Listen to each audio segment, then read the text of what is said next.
ہے اما یبلغن عندک الکبر احدہما او کلاہما فلا تقل لہما اف ولا تنہرہما وقل لہما قولا کریما۔ اے لوگو ماں باپ کو کبھی اف مت کہنا، ماں باپ کو کبھی اف مت کہنا، یعنی کوئی ایسا جملہ استعمال نہ کرنا جس سے تمہارے ماں باپ کو تکلیف پہنچائے۔ حضرت مجاہد رحمت اللہ علیہ فرماتے ہیں اس آیت کی تفسیر میں کہ اے لوگو اگر تمہارے والدین ایسے حالت میں ہوں کہ ان کے بستروں سے ان کے کپڑوں سے پاخانہ پیشاب صاف کرنا پڑے تو کبھی اف مت کہنا۔ جی ہاں، چہرہ مت بگاڑنا۔ کیوں؟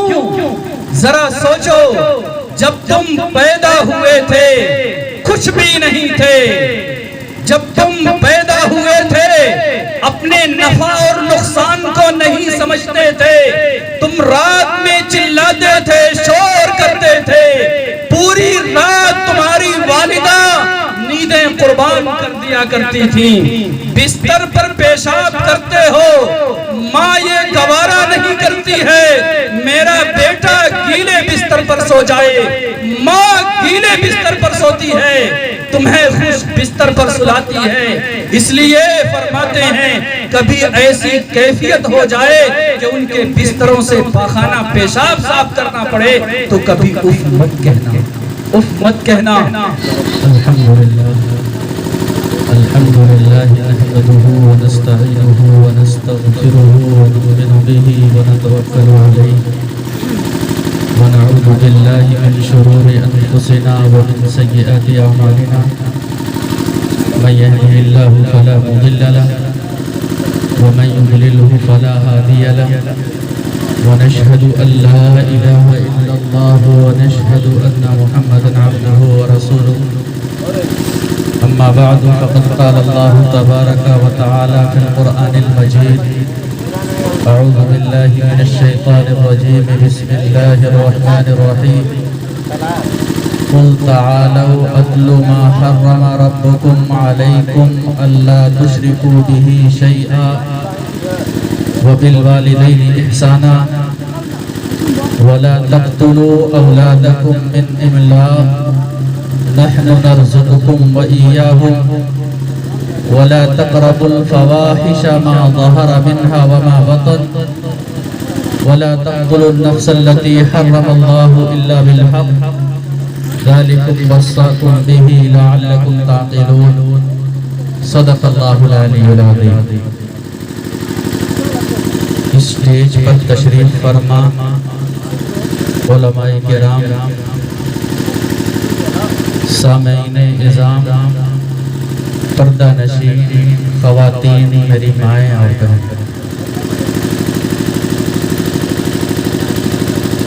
جیسا کہ اس سے پہلے میرے بہت ہی قریبی رفیق اور دارالعلوم دیوبند میں رہ کر کے سینکڑوں خطبہ تیار کرنے والے جناب مولانا مفتی سعید اللہ صاحب قاسمی دامت برکاتہم العالیہ، آپ نے حضرت والا کو سنا۔ حقیقت میں آپ تک میرا یہاں آنا یا آپ کے سامنے ان اسٹیجوں پر کچھ گفتگو کرنا قرآن و حدیث کی روشنی میں،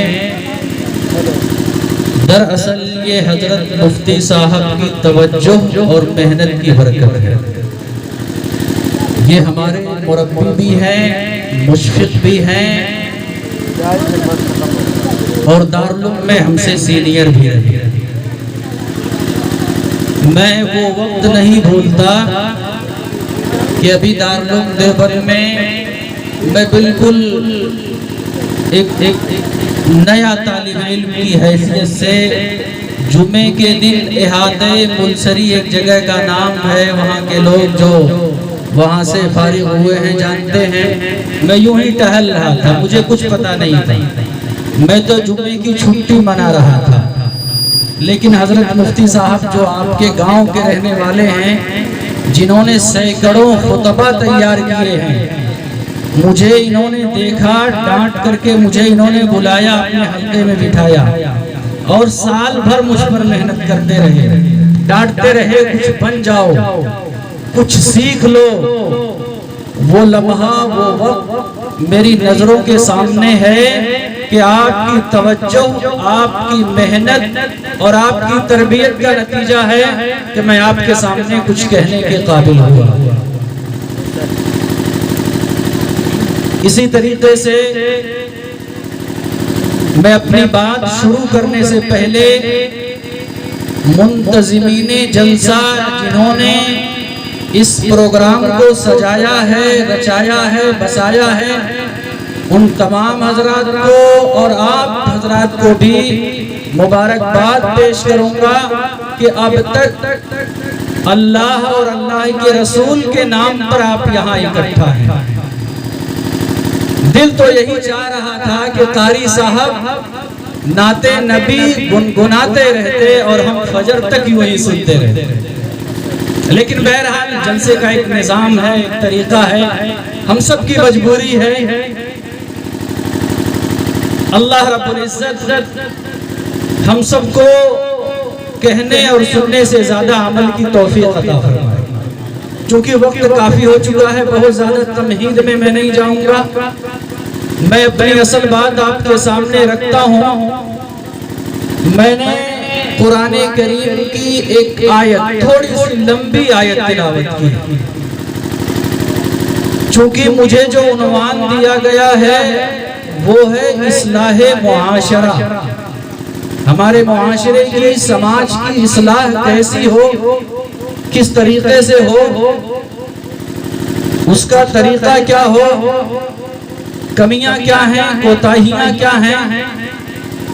میں نے خطبے میں جس آیت کا سہارا لیا ہے، اس میں اللہ تبارک و تعالیٰ نے جو احکامات ہمیں اور آپ کو اور پوری امت کو دیے، اگر واقعی ہم اور آپ ان احکامات کو سمجھ جائیں اور سمجھ کر عمل کرنے والے ہو جائیں تو انشاءاللہ یہ جلسہ بھی کامیاب ہو جائے گا، ہمارا یہاں بیٹھنا بھی کارآمد ہوگا اور معاشرے کی بھی اصلاح ہو جائے گی۔ ہم سب یہ نیت کریں کہ انشاءاللہ عمل کریں گے انشاءاللہ۔ اس آیت میں 5 احکامات بیان کیے گئے ہیں، میں تفصیل کے ساتھ تو نہیں لیکن اختصار کے ساتھ ان 5 احکامات کو آپ کے سامنے بیان کروں گا، اس نیت کے ساتھ، اس ارادے کے ساتھ کہ انشاءاللہ میں بھی عمل کروں گا اور آپ بھی عمل کریں گے۔ اس آیت کے تعلق سے، اس کی فضیلت کے تعلق سے حدیث پاک کے اندر آتا ہے، حضرت عبداللہ ابن مسعود رضی اللہ تعالیٰ عنہ صحابی رسول ہیں، فرماتے ہیں اگر کوئی شخص جناب محمد الرسول اللہ صلی اللہ علیہ وسلم کا وصیت نامہ دیکھنا چاہتا ہے، وصیت نامہ، اسے چاہیے کہ وہ اس آیت کو پڑھے، اس آیت کو سمجھے۔ اس آیت میں خالق کائنات نے جناب محمد الرسول اللہ صلی اللہ علیہ وسلم کے ذریعے سے وصیت فرمائی ہے۔ وصیت، یہ لفظ اس لیے کہہ رہا ہوں کہ وصیت کہتے کس کو ہیں آپ اچھی طرح سے جانتے ہیں، وصیت کی کیا اہمیت ہے آپ جانتے ہیں۔ ایک انسان اپنے مرنے کے بعد جو چیز سب سے زیادہ ضروری سمجھتا ہے، اپنے بیٹوں کو، اپنے اہل و عیال کو، اپنے قریبی رشتہ داروں کو بلا کر کے سمجھاتا ہے، بتاتا ہے کہ دیکھو میرے مرنے کے بعد یہ کر لینا، میرے مرنے کے بعد یہ ضروری کام کر لینا۔ اور اس آیت میں جو احکامات دیے گئے ہیں یہ رسول اللہ کا وصیت نامہ ہے۔ کتنا اہم ہوگا اندازہ لگائیں۔ خود اس آیت کے آخر میں اللہ نے فرمایا ذالکم وصاکم بہ لعلکم تعقلون، اللہ تمہیں وصیت کرتا ہے تاکہ تم سمجھو، تاکہ تم غور کرو، تاکہ تمہاری اور معاشرے کی اصلاح ہو جائے۔ تو انشاءاللہ ان پانچوں احکامات پر عمل کر کے اپنی ذات کی بھی اصلاح کریں گے، معاشرے کی بھی اصلاح کریں گے۔ وہ 5 چیزیں کیا ہیں؟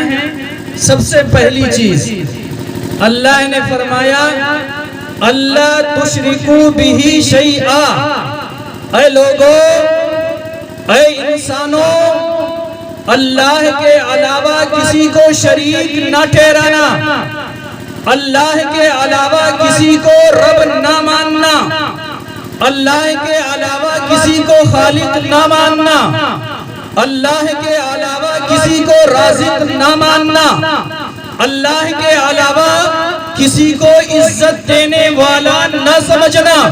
وَتُعِزُّ مَن تَشَاءُ وَتُذِلُّ مَن تَشَاءُ، عزت وہی دے گا، ذلت اسی کے ہاتھ میں ہے۔ اے انسانوں یاد رکھنا، بھول کر کے ایسی غلطی مت کرنا۔ اللہ فرماتا ہے ان اللہ لا یغفر ان یشرک بہ ویغفر ما دون ذلک لمن یشاء۔ اے انسان، اے بھولے بھالے انسان، یاد رکھ، میں تیرے تمام گناہوں کو معاف کر دوں گا، میں تیرے تمام جرائم کو معاف کر دوں گا، میں تیری تمام نافرمانیوں کو معاف کر دوں گا، لیکن یاد رکھ شرک ایک ایسا جرم ہے، شرک ایک ایسا گناہ ہے، میں کبھی بھی معاف کرنے والا نہیں۔ جی ہاں، یہ پہلا حکم ہے۔ اللہ فرماتا ہے انہو من یشرک باللہ فقد حرم علیہ الجنہ ومأواہ النار وما للظالمین من انصار، کہ یاد رکھو مشرک کا ٹھکانہ ہمیشہ ہمیش کے لیے جہنم ہے۔ جی ہاں، مشرک چاہے وہ نماز پڑھتا ہو، مشرک چاہے وہ حج کرتا ہو، مشرک چاہے وہ صدقہ اور خیرات کرتا ہو، لیکن اس کی مغفرت نہیں ہوگی۔ آپ سوچ رہے ہوں گے کہ مشرک اور نماز پڑھے، مشرک اور سجدے کرے، نہیں۔ آپ قرآن کا مطالعہ کیجئے، احادیث کا مطالعہ کیجئے، قرآن ہمیں بتاتا ہے، نبی ہمیں بتاتے ہیں، کفار مکہ حج بھی کیا کرتے تھے، اللہ کے نام پر صدقے اور خیرات بھی کیا کرتے تھے، لیکن یہ تمام اعمال ان کے ضائع اور برباد ہیں، اس لیے کہ ان کے اندر شرک کی چنگاری ہے۔ شرک اتنا بڑا جرم ہے، اتنا بڑا جرم ہے کہ قرآن کریم کے اندر اللہ تبارک و تعالیٰ نے فرمایا وَلَقَدْ أُوحِيَ إِلَيْكَ وَإِلَى الَّذِينَ مِن قَبْلِكَ لَئِنْ أَشْرَكْتَ لَيَحْبَطَنَّ عَمَلُكَ وَلَتَكُونَنَّ مِنَ الْخَاسِرِينَ۔ اللہ نے فرمایا آقا کو، امام الانبیاء کو آپ کی طرف وحی بھیجی، جبرائیل امین کو بھیجا اور کہا کہ دیکھو آپ نے یا آپ سے پہلے جتنے انبیاء گزر چکے ہیں، اگر انہوں نے شرک کیا تو نبوت جیسے منصب پر ہوتے ہوئے ہم آپ کو بھی معاف نہیں کریں گے۔ جی ہاں، شرک اتنا قبیح ہے، شرک اتنا گندا ہے، اتنا بڑا ظلم ہے کہ اللہ تمام گناہوں کو معاف کر دے گا لیکن شرک کو معاف نہیں کرے گا۔ یقیناً ہم مشرک تو نہیں، ہمارا ایمان ہے، ہمارا عقیدہ ہے کہ اس کائنات کو پیدا کرنے والا ایک ہے، اللہ رب العزت کی ذات ہے، اس کائنات کا خالق وہی ہے، اس کائنات کو وجود بخشنے والا وہی ہے، لیکن جب ہم اعمال میں جاتے ہیں، جب ہم عملی زندگیوں کو دیکھتے ہیں، جب ہم اپنے کرتوتوں کو دیکھتے ہیں، جب ہم اپنے کردار کو دیکھتے ہیں تو ایسا لگتا ہے کہ ہم نے حکمرانوں پر بھروسہ کیا ہوا ہے، ایسا لگتا ہے کہ ہماری روزی ہمیں چلا رہی ہے، ہم نے خدا حکمرانوں کو مانا ہے، ہم نے خدا اپنے مال اور دولت کو بنایا ہے۔ اگرچہ عقیدے کے اعتبار سے یہی ہے، ہم کہتے ہیں اللہ خالق ہے، اللہ مالک ہے، لیکن ہمارے اعمال ایسے نہیں ہیں۔ یہ ایمان کی کمزوری ہے، یہ ایمان کی کمزوری ہے کہ ہم اس دنیا کو سنوارنے کے لیے وہ سب کچھ کرنے کو تیار ہیں، چاہے وہ رسول اللہ کی مخالفت ہو، چاہے اللہ کے احکامات کی مخالفت ہو۔ اگر ہمارا ایمان ویسا ہو جائے جیسا کہ صحابہ کرام کا تھا، اگر ہمارا ایمان ویسا ہی ہو جائے جیسا کہ ایمان مطلوب ہے، تو یاد رکھیے کبھی بھی ہم اس ذلت کی گہرائی میں نہیں جائیں گے۔ بس ایک مختصر سا ایک صحابی کا واقعہ ہے، میں آپ کو نقل کروں، ان کا ایمان کیا تھا، ہمارا ایمان کیا ہے۔ حضرت عمر فاروق رضی اللہ تعالی عنہ کا دور خلافت، ایک فوجی دستہ روم کے پاس جاتا ہے وہاں لڑائی کے لیے، جس کے امیر ہیں حضرت عبداللہ ابن حذافہ رضی اللہ تعالی عنہ۔ یہ اللہ کی مرضی، جب وہاں پہنچتے ہیں تو جو سامنے بادشاہ تھا، جو ظالم بادشاہ تھا، اس کا لشکر بہت زیادہ، ان لوگوں نے تمام صحابہ کرام کو قید کر لیا، قیدی بنا دیا۔ قیدی بنانے کے بعد جو ظالم بادشاہ تھا، اس نے امیر المؤمنین، اس دستے کے جو امیر تھے حضرت عبداللہ ابن حذافہ رضی اللہ تعالی عنہ، ان کو بلاتا ہے اپنے سامنے اور کہتا ہے، اے عبداللہ، ایسا ہے تم ایک مرتبہ میرے سامنے یہ اقرار کر لو کہ نصرانیت جو مذہب ہے، عیسائیت جو مذہب ہے، یہ حق ہے، یہ سچ ہے، محمد الرسول اللہ جس مذہب کی دعوت دیتے ہیں وہ غلط ہے، محمد الرسول اللہ نعوذ باللہ اپنے دعوے میں جھوٹے ہیں، ایک مرتبہ میرے سامنے یہ اقرار کر لو۔ انہوں نے کہا ایسا تو نہیں ہو سکتا، کہتا ہے آدھی سلطنت دے دوں گا، کہہ لو۔ کہتے ہیں نہیں ہو سکتا ہے، کہتا ہے پوری سلطنت دے دوں گا، ایک مرتبہ کہہ لو۔ کہتے ہیں کبھی بھی نہیں ہو سکتا۔ وہ ظالم آگے سے کہتا ہے، عبداللہ یاد رکھ تیرے ایک ایک قیدی کو تیرے سامنے یہی قتل کروں گا، ذلیل کر کے قتل کروں گا، ایک ایک عضو کو تلواروں کے نوک پہ رکھ کر کے قتل کروں گا، میرے سامنے ایک مرتبہ اپنے محمد الرسول اللہ کا انکار کر دو۔ جی ہاں، ہم ہوتے تو کیا کرتے؟ مؤذن کہتا ہے نا، اللہ اکبر، آؤ اللہ کے سامنے، حی علی الصلاۃ، آؤ نماز کی طرف، حی علی الفلاح، آؤ کامیابی کی طرف۔ مؤذن 5 وقت تو یہی پکارتا ہے، آؤ رب کے سامنے جھکنے، لیکن ہم کہتے ہیں مجھے جھکنے کی ضرورت نہیں ہے، مجھے جھکنے کی ضرورت نہیں ہے۔ یہی وجہ ہے، حالات ایسے ہیں، ہمیں در در پہ جھکنا پڑ رہا ہے۔ جی ہاں، وہ کہتے ہیں نہیں ہو سکتا ہے، ایسا نہیں ہو سکتا ہے۔ کہتا ہے عبداللہ یاد رکھ، ذلیل کروں گا، عبرت کے نشان بنا دوں گا، ایسا قتل کروں گا تیری آنے والی نسلیں یاد کریں گی۔ وہ تو صحابہ کرام تھے، وہ پہاڑ تھے، وہ ٹلنے والے کہاں ہیں؟ کہتے ہیں قتل کر دے، مجھے گوارا ہے، لیکن ایک مرتبہ اپنی زبان سے اپنے نبی کی توقیر اور تحقیر کر دوں، ایسا نہیں ہو سکتا ہے۔ وہ کہتا ہے اچھا، وہ اپنے خادموں کو حکم دیتا ہے، ایک دیگ لایا جاتا ہے، اس میں تیل ڈالا جاتا ہے، اسے آگ پر رکھا جاتا ہے، خوب کھولایا جاتا ہے۔ جب کھولتا ہوا تیل حضرت عبداللہ سے کہتا ہے، عبداللہ دیکھ لے، اسی تیل کے اندر تجھے ڈالوں گا، ایک مرتبہ میرے سامنے کہہ دو محمد جھوٹا ہے۔ لیکن حضرت عبداللہ ابن حذافہ وہ ہیں حقیقی مومن، وہ ہے سچے عاشق، کہتے ہیں ارے ظالم تیرے اس ڈرانے اور دھمکانے سے میں ڈر جاؤں گا، ایسا نہیں ہو سکتا ہے۔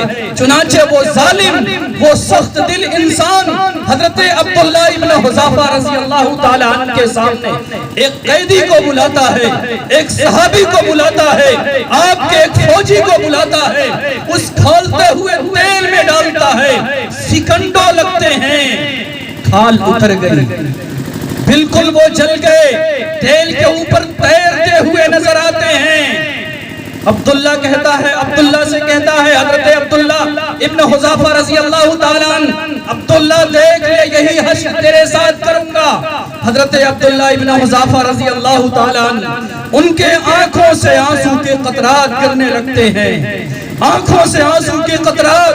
ایک صحابی ہے صرف اس بنیاد پر کہ محمد الرسول اللہ کو ماننے والے ہیں، صرف اس بنیاد پر کہ اللہ کا کلمہ پڑھنے والے ہیں، انہیں آگ میں جلایا جا رہا ہے۔ حضرت عبداللہ ابن حذافہ رونے لگتے ہیں، وہ کہتا ہے ارے عبداللہ بزدلی مت دکھا، ابھی بھی میرا وعدہ ہے، ایک مرتبہ کہہ لو محمد جھوٹا ہے، تجھے بھی رہا کر دوں گا، تیرے ساتھیوں کو بھی رہا کر دوں گا۔ مسلمانوں جواب سننا صحابی رسول کا، اندازہ لگانا اپنے اعمال کا، اندازہ لگانا اپنے اعمال کا، ہم کہاں ہیں، ہمارا ایمان کہاں ہے، ہمارا معاشرہ کہاں ہے۔ وہ کہتے ہیں ارے ظالم، ارے بزدل، تو سمجھتا ہے میں اس لیے رو رہا ہوں مجھے آگ میں جلایا جائے گا، تو سمجھتا ہے میں اپنے جان کی محبت میں رو رہا ہوں۔ ارے ظالم ہرگز ایسا نہیں ہے، میں تو آج اس لیے رو رہا ہوں، میرے آنکھوں سے آنسو کے قطرات اس لیے گر رہے ہیں۔ اے کاش آج رب ہمیں ایک نہیں 100 جانے دیتا تو 100 جانے رب کے نام پر قربان کر دیتا، لیکن اپنے نبی کی توہین یہ برداشت نہیں کرتی۔ یہ تھے وہ صحابہ کرام، جی ہاں یہ تھے وہ صحابہ کرام کہ جن کی بدولت آج اسلام ہم تک پہنچا ہے۔ تو سب سے پہلا حکم دیا گیا اللہ رب العزت کے ساتھ کسی کو شریک نہ ٹھہرانا۔ انشاءاللہ اگر ہم نے یہ یقین کر لیا، یہ مضبوط بنا لیا اپنا عقیدہ کہ سب کچھ کرنے والی ذات اللہ کی ہے، تو انشاءاللہ شریعت پر عمل کرنا آسان ہے۔ تو پہلا حکم۔ دوسرا حکم دیا گیا وَبِالْوَالِدَيْنِ إِحْسَانًا، والدین کے ساتھ حسن سلوک کرو، والدین کی خدمت کرو، ماں باپ کی خدمت کرو، ماں باپ کی باتوں کو مانو۔ اس آیت میں دوسرا حکم دیا گیا۔ یہاں ایک سوچنے کی بات ہے، غور کرنے کی بات ہے۔ اللہ نے پہلے اپنا حق بیان فرمایا اور اپنے حق کے فوراً بعد والدین کا حق بیان کیا۔ یہی نہیں، علماء جانتے ہیں قرآن کریم میں کئی جگہ کئی مقامات پر ایسا اللہ نے کیا ہے۔ پہلے اپنا حق کہ اے لوگو ایک اللہ کو مانو، شریک نہ ٹھہراؤ، اس کے فوراً بعد ماں باپ کا حق بیان کیا۔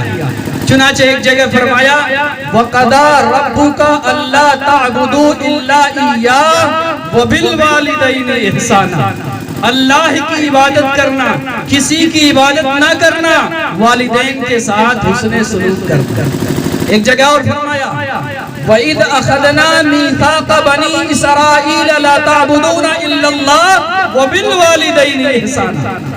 اسی طریقے سے ایک جگہ فرمایا وَاعْبُدُوا اللَّهَ وَلَا تُشْرِكُوا بِهِ شَيْئًا وَبِالْوَالِدَيْنِ إِحْسَانًا، یعنی پہلے اللہ کا حق عبادت کرو، اس کے فوراً بعد والدین کا حق یعنی والدین کی خدمت کرو۔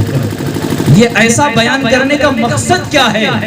اللہ سمجھانا چاہتا ہے اے لوگو جیسے یہ سمجھتے ہو کہ ایک اللہ کو ماننے ہی میں خیر اور بھلائی اور نجات ہے، اسی طریقے سے والدین کی خدمت میں نجات ہے۔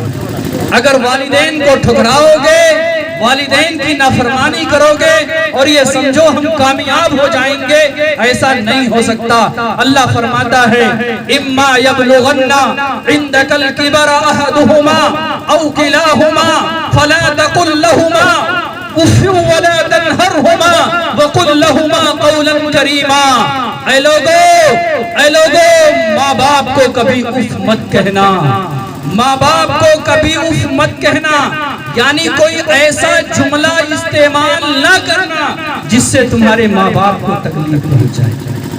حضرت مجاہد رحمت اللہ علیہ فرماتے ہیں اس آیت کی تفسیر میں کہ اے لوگو اگر تمہارے والدین ایسے حالت میں ہوں کہ ان کے بستروں سے، ان کے کپڑوں سے پاخانہ پیشاب صاف کرنا پڑے تو کبھی اف مت کہنا۔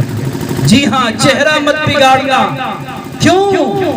ذرا سوچو، جب تم پیدا ہوئے تھے کچھ بھی نہیں تھے، جب تم پیدا ہوئے تھے اپنے نفع اور نقصان کو نہیں سمجھتے تھے، تم رات میں چلاتے تھے، شور کرتے تھے، پوری رات تمہاری والدہ نیندیں قربان کر دیا کرتی تھیں، بستر پر پیشاب کرتے ہو، ماں یہ گوارا نہیں کرتی ہے میرا بیٹا گیلے بستر پر سو جائے، ماں گیلے بستر پر سوتی ہے، تمہیں خوش بستر پر سلاتی ہے، اس لیے فرماتے ہیں کبھی ایسی کیفیت ہو جائے کہ ان کے بستروں سے پاخانہ پیشاب صاف کرنا پڑے تو کبھی اف مت کہنا، اف مت کہنا۔ میں نوجوان دوستوں سے کہتا ہوں، میں اپنے نوجوان ساتھیوں سے کہتا ہوں، نوجوانوں یورپ کی نقالی میں آ کر کے، یورپ کی عیاشی والی زندگی میں آ کر کے اپنے باپ کو، اپنی ماں کو اپنے کندھے کا بوجھ نہ سمجھیے، اپنے کندھے کا بوجھ نہ سمجھیے، اپنے خوبصورت گھر کے لیے عیب نہ سمجھیے، بلکہ ان کی خدمت کیجیے۔ ذرا سوچئے، ذرا آپ اندازہ لگائیں کہ آپ کے ماں باپ کے بال جو سیاہی سے سفید ہوئے ہیں آپ کی خدمت کرتے کرتے ایسا ہوا ہے۔ اس لیے نوجوان دوستو یورپ کی نقالی میں آ کر کے ماں باپ کو کندھے کا بوجھ نہ سمجھنا، ورنہ ہوگا کیا؟ ہوگا کیا؟ میں ایک حدیث نقل کرتا ہوں مختصر سی، چونکہ میرے پاس بھی وقت بہت کم بچا ہے، رات کا کافی حصہ گزر چکا ہے۔ حدیث مشہور ہے، حدیث منبر کے نام سے مشہور ہے۔ آپ نے علماء سے سنا ہوگا کہ ایک مرتبہ آقا نامدار منبر پر تشریف لے جا رہے ہیں، منبر پر تشریف لے جاتے وقت نبی کی زبان سے ایک جملہ صحابہ نے سنا، آمین آمین آمین 3 مرتبہ سنا۔ صحابہ نے پوچھا اے اللہ کے رسول، آج خلاف معمول ہم نے ایک عمل اور ایک آواز سنی ہے، آپ جب منبر پر تشریف لے جا رہے تھے تو آپ نے آمین کہا ہے، آخر بات کیا ہے؟ میں پوری حدیث نقل نہیں کروں گا، بس اپنے مقصد میں آتا ہوں۔ اللہ کے رسول فرماتے ہیں کہ ہاں میرے صحابہ، یقیناً تم نے سنا ہے، ہم نے آمین کہا ہے۔ جب میں منبر پر تشریف لے جا رہا تھا تو سنو، جبرائیل امین میرے پاس تشریف لائے۔ جبرائیل امین نے کہا اے امام الانبیاء، اے محبوب کائنات، میں 3 بددعائیں دینے جا رہا ہوں، آپ ان تینوں پر آمین کہیے گا۔ بددعا دینے والے کون؟ سید الملائکہ، تمام فرشتوں کے سردار۔ آمین کہنے والے کون؟ امام الانبیاء، تمام نبیوں کے امام۔ اور آپ جانتے ہیں، ہم سب کا عقیدہ ہے کہ جبرائیل امین اپنی مرضی سے نہیں آتا ہے، اللہ کے بھیجنے سے آتا ہے۔ گویا اس بددعا کے لیے اللہ بھیجنے والا، سید الملائکہ بددعا کرنے والا، اور امام الانبیاء آمین کہنے والا۔ ذرا 1 منٹ کے لیے سوچئے، اس بددعا کی قبولیت میں شک کی گنجائش ہے؟ نہیں۔ اس میں سے ایک بددعا کیا تھی؟ جبرائیل امین نے فرمایا ہلاک و برباد ہو جائے وہ شخص، تباہ و برباد ہو جائے وہ شخص جس نے والدین یعنی ماں اور باپ یا ان میں سے کسی ایک کو بڑھاپے کی حالت میں پایا اور ان کی خدمت کر کے اپنے آپ کو جنت کا مستحق نہ بنا لیا، اللہ کے نبی نے فرمایا آمین۔ تو نوجوانوں یاد رکھنا، والدین یعنی ماں اور باپ ایک بڑی نعمت ہیں، ایک بڑی دولت ہیں، ان کی خدمت کرو گے تو انشاءاللہ جنت تمہیں ملے گی۔ اللہ رب العزت ہمیں والدین کی قدر کی توفیق عطا فرمائے۔ تو دوسرا حکم یہ تھا۔ تیسرا حکم وَلَا تَقْتُلُوا أَوْلَادَكُمْ مِنْ إِمْلَاقٍ نَحْنُ نَرْزُقُكُمْ وَإِيَّاهُمْ۔ اللہ نے فرمایا اپنی اولاد کا ناحق قتل نہ کرو۔ کیا فرمایا؟ اپنی اولاد کا ناحق قتل نہ کرو، ہم تمہیں بھی رزق دیتے ہیں انہیں بھی رزق دیتے ہیں۔ میں تھوڑی سی بات اس سلسلے میں بتاؤں۔ اہل عرب اپنی اولاد کو قتل کر دیا کرتے تھے۔ اس زمانے میں بیٹیوں کی کوئی حیثیت نہیں تھی۔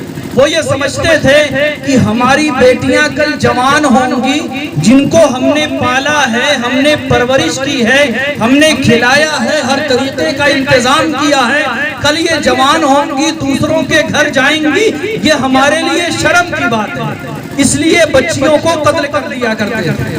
اسی طریقے سے اولاد کو اس لیے قتل کرتے تھے کہ ہم ان کے کھانے کا انتظام کہاں سے کریں گے، ان کے رہنے کا انتظام کہاں سے کریں گے۔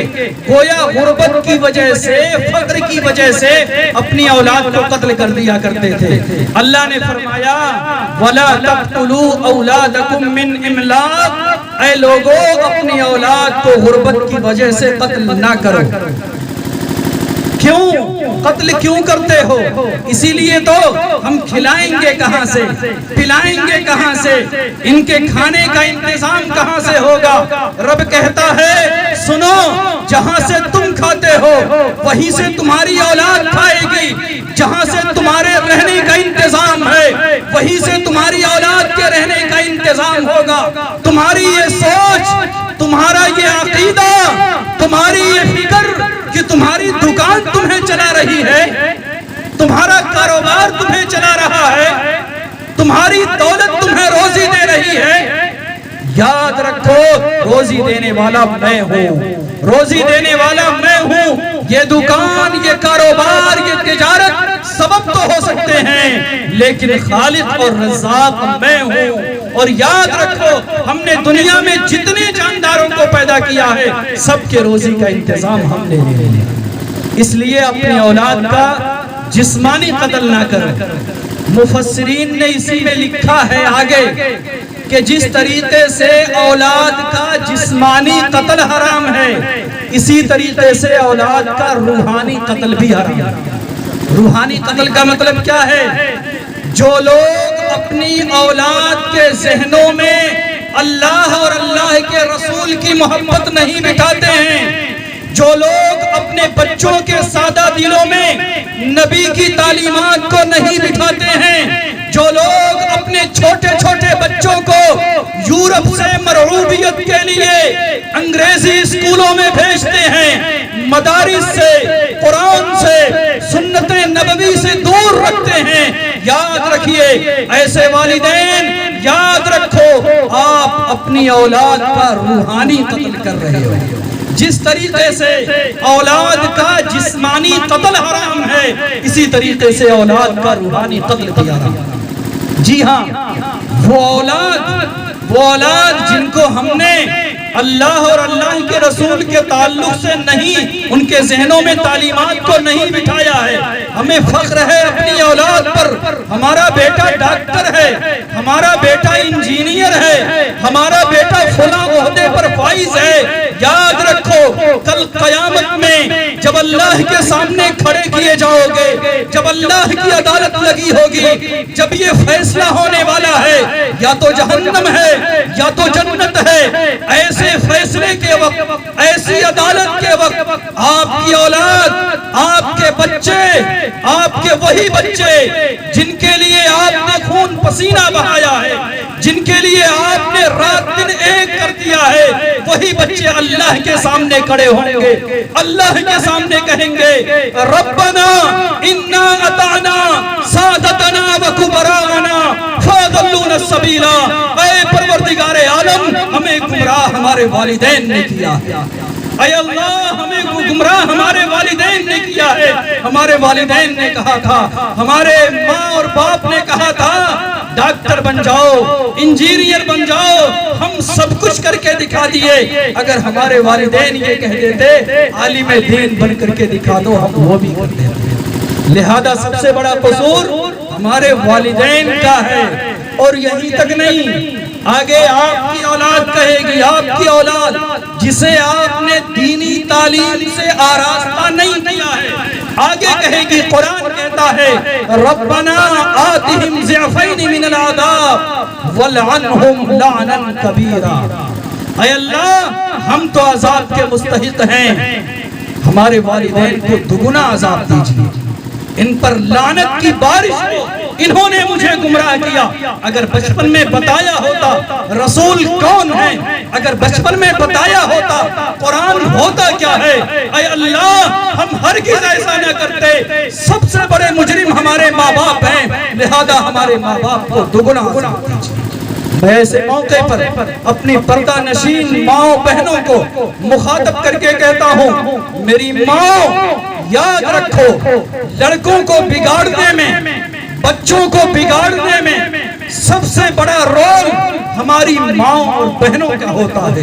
معاف کرنا، میں سچ کہہ رہا ہوں، حقیقت کے آئینے میں کہہ رہا ہوں، تجربات کی روشنی میں کہہ رہا ہوں، ہماری مائیں اور بہنیں بچے کو گود میں لیتی ہیں، سامنے ٹی وی لگی ہوئی ہے، بچوں کو گود میں لے کر کے موبائل میں گندی فلمیں دیکھی جا رہی ہیں، گانے کی آواز بچوں کے ذہنوں سے ٹکرا رہی ہے۔ آپ بتائیے، آپ بتائیں وہ آپ کا بچہ بڑا ہو کر کے نافرمانی نہیں کرے گا تو آخر کرے گا۔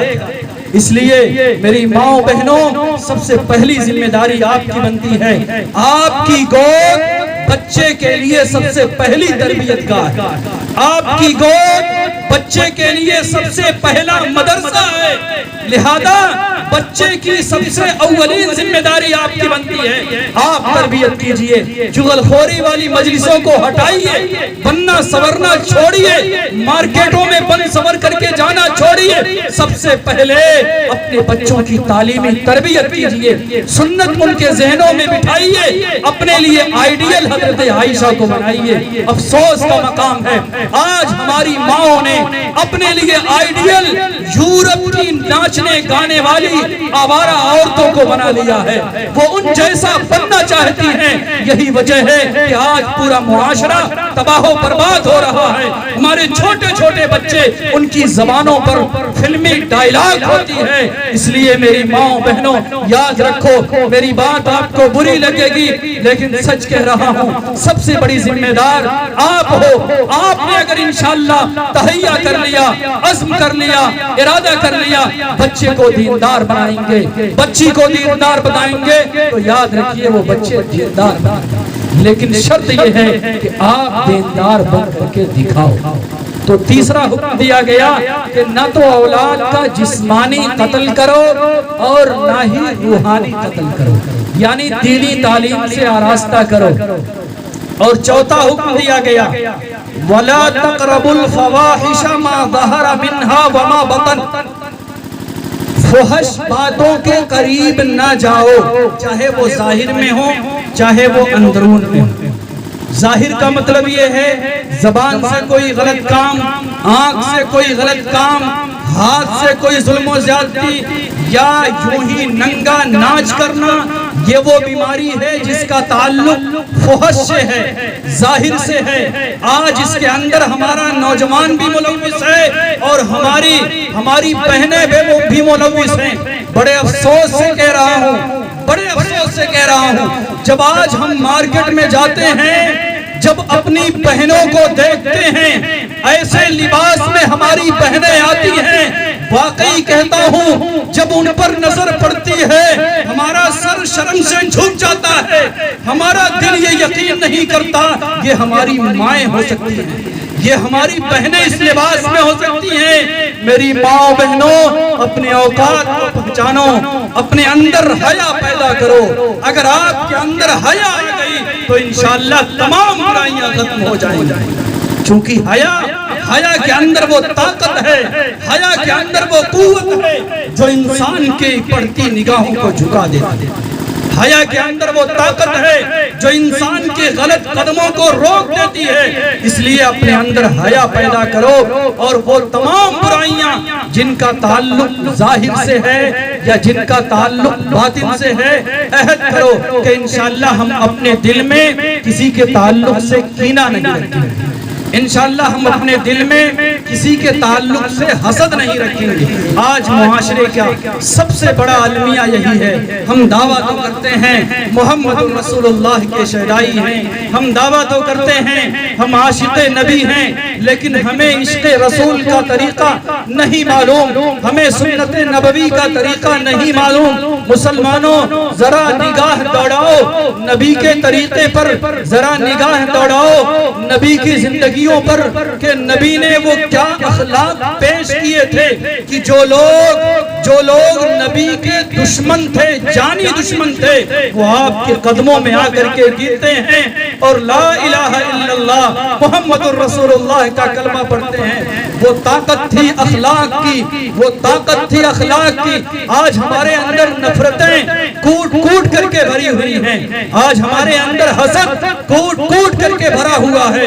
میں سچ کہتا ہوں آج اگر دین اسلام کو اللہ زبان دے اور دین اسلام سے یہ سوال کر لے کہ دین اسلام بتا تجھ پر سب سے زیادہ ظلم کس نے کیا ہے، تو اگر کسی کا نام آئے گا تو مسلمانوں کا نام آئے گا۔ جی ہاں، دین اسلام اگر کسی کا نام سب سے پہلے ظالمین کے فہرست میں لکھے گا تو ہمارا اور آپ کا نام آئے گا۔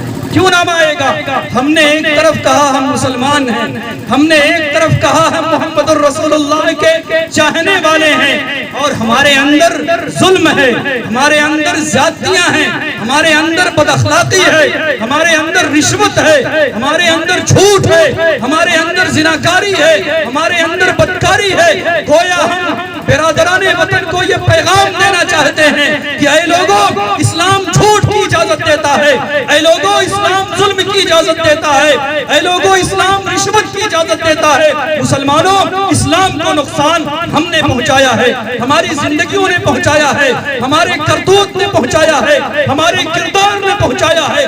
آج اگر اسلام روتا ہوگا تو ہماری وجہ سے روتا ہوگا، آج اگر اسلام سے لوگ دور ہو رہے ہیں تو ہمارے اخلاق کی بنیاد پر دور ہو رہے ہیں۔ جی ہاں، ہمارا پڑوسی ہمارے شر سے محفوظ نہیں ہے، ہمارے ماں باپ ہمارے شر سے محفوظ نہیں ہے۔ نبی کے اخلاق دیکھو، نبی نے کیا کیا تھا۔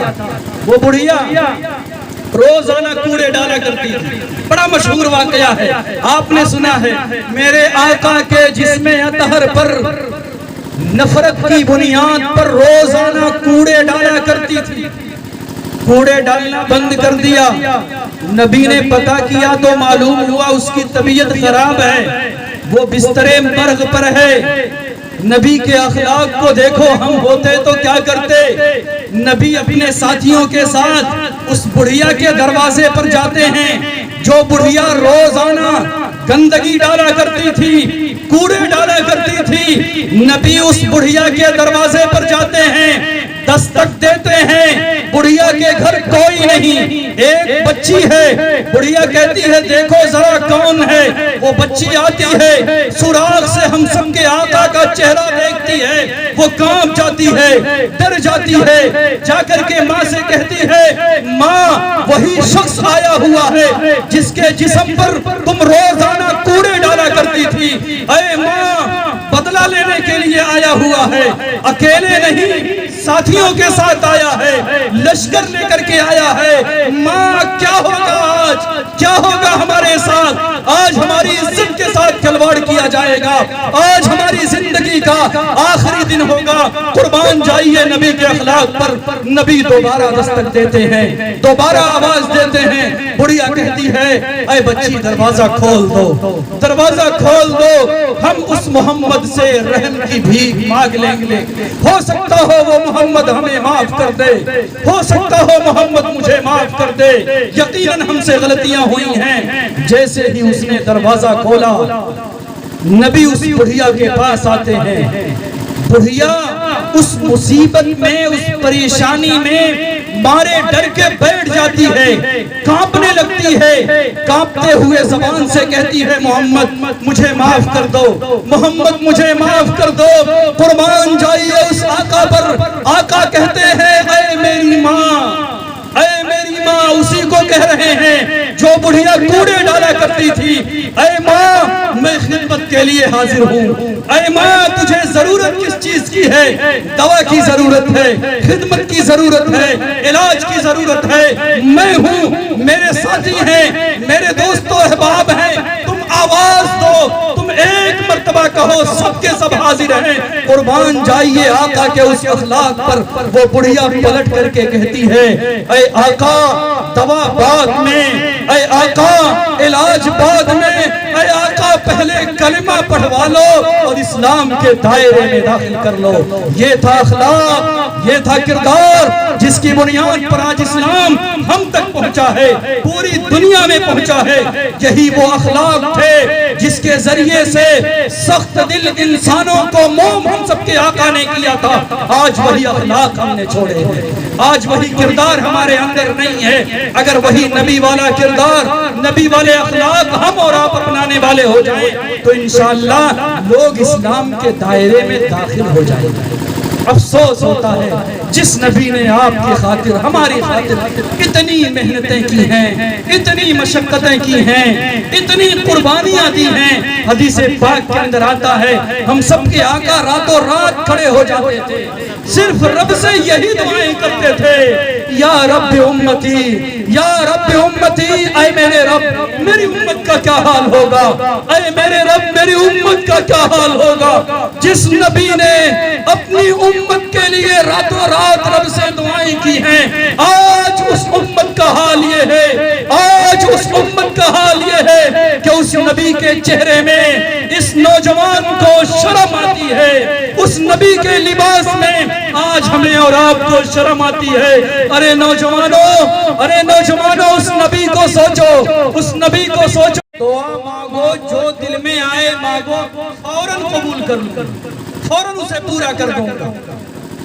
آقا فرماتے ہیں حضرت آدم علیہ السلام سے لے کر کے حضرت عیسیٰ علیہ السلام تک تمام انبیاء نے فوراً دعائیں کی، سب کی دعائیں پوری ہوئی، سب کی مرادیں پوری ہوئی۔ صحابہ نے پوچھا اے آقا آپ نے کیا دعا مانگا تھا، آپ نے رب سے کیا مانگا ہے؟ نوجوانوں سننا میری بات، سننا میری بات، جس نبی اور جس آقا کے چہرے میں شرم آتی ہے، جس نبی کا لباس ہمیں پسند نہیں آتا ہے، جس نبی کی سنت پر ہمیں شرم محسوس ہوتی ہے، آقا کہتے ہیں میرے صحابہ میں نے وہ دعا اس دنیا میں نہیں مانگی، میں نے وہ اختیار اس دنیا میں نہیں مانگا ہے، میں نے اس دعا کو کل قیامت میں کے لیے رکھا ہے، اس دن کے لیے رکھا ہے جب پوری انسانیت میدان محشر میں جمع ہوگی، جب انبیاء بھی نفسی نفسی کہہ رہے ہوں گے، میں نے وہ دعا اور وہ اختیار اس دن کے لیے رکھا ہے۔ اور وہ دعا کیا مانگوں گا؟ اس دن میں اپنا سر سجدے میں رکھوں گا اور اپنا سر سجدے سے نہیں اٹھا سکتا جب تک کہ میرا ایک ایک امتی جنت میں داخل نہیں ہو جائے گا۔ یہ اس نبی کی محبت تھی، یہ اس آقا کی تڑپ تھی، یہ اس آقا کی فکر تھی۔ آئیے ہم سب عہد کرتے ہیں کہ انشاءاللہ ہم اس آقا کی سنت کو اپنے چہرے پر زندہ کریں گے، انشاءاللہ ہم اس آقا کے لباس کو اپنائیں گے، انشاءاللہ ہم اس آقا کی سنت کو اپنائیں گے۔ تو چوتھا حکم یہ دیا گیا کہ فحش باتوں کے قریب نہ جاؤ۔ پانچواں حکم یہ دیا گیا وَلَا تَقْتُلُوا النَّفْسَ الَّتِي حَرَّمَ اللَّهُ إِلَّا بِالْحَقِّ ذَلِكُمْ وَصَّاكُمْ بِهِ لَعَلَّكُمْ تَعْقِلُونَ۔ اللہ کے نبی نے فرمایا کہ اے لوگوں کسی کا ناحق قتل نہ کرو، ایک دوسرے کو قتل نہ کرو، اس لیے کہ یاد رکھنا آقا علیہ السلام نے فرمایا کہ قتل کرنا تو اتنا بڑا جرم ہے، اتنا بڑا جرم ہے کہ اگر کسی نے قتل تو نہیں کیا ہے، کسی نے قتل تو نہیں کیا لیکن کسی کے پاس کوئی بات پہنچا دی، چغل خوری کر دی، غیبت کر دی، جس کی بنیاد پر دو لوگوں میں آپس میں لڑائیاں ہوئی، کسی ایک کا قتل کر دیا گیا، تو اس چغل خوری کرنے والے کو قیامت کے دن پیش کیا جائے گا، اس کی پیشانی پر لکھا ہوگا ہذا آئس من رحمت اللہ، ہذا آئس من رحمت اللہ، یہ اللہ کی رحمت سے مایوس ہے، یہ اللہ کی رحمت سے مایوس ہے۔ مسلمانوں، جس کی رحمت سے زناکار مایوس نہیں، جس کی رحمت سے چور مایوس نہیں، جس کی رحمت سے بے نمازی مایوس نہیں، اس کی رحمت سے وہ شخص مایوس ہوگا جس نے قتل تو نہیں کیا ہے لیکن قتل کرنے کا سبب بنا ہے۔ اب ہم اور آپ غور کر لیں کہ معاشرے میں ہمارا کیا کردار ہے؟ کیا بھائی کو بھائی سے لڑانا یہ ہمارا مشغلہ نہیں ہے؟ کیا پڑوسی کو پڑوسی سے لگانا یہ ہمارا فریضہ نہیں ہے؟ کیا ہم ایسا نہیں کرتے ہیں؟ اس لیے آئیے ہم سب مل کر کے یہ عہد کرتے ہیں اور یہ عہد لے کر کے اٹھتے ہیں کہ انشاءاللہ اس معاشرے کو امن والا معاشرہ بنائیں گے۔ انشاءاللہ ان پانچوں احکامات پر ہم پوری مستعدی کے ساتھ عمل کریں گے۔ اللہ رب العزت سے دعا کریں اللہ تبارک و تعالی ہم سب کو کہنے اور سننے سے زیادہ عمل کی توفیق عطا فرمائے۔ وآخر دعوانا ان الحمدللہ رب العالمین۔